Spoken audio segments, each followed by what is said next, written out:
We've had a query from a GCAD Plus designer who wants to work with a 35-degree grid. It's quite hard to set the vertical snap and grid settings to work to that angle. The simplest way to do it is to go into drafting settings, add an additional angle, a new angle at 35, and we'll OK. And now if I start the line command and click, let me zoom in a little, and you see that I can track at 45 or I can track at 35. But I think it's a lot easier if you wanted, for the sake of argument, put some paving down in this design here. Draw all of the paving as a block. Let me just escape from there. If I pick this block, you can see that, and I'll edit it.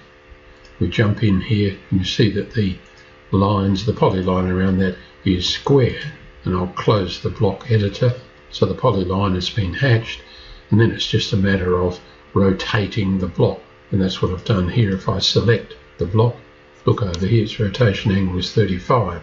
So in other words, you draw your design pieces orthogonal to one another, and then make a block, rotate the block, and then move it into position in the design.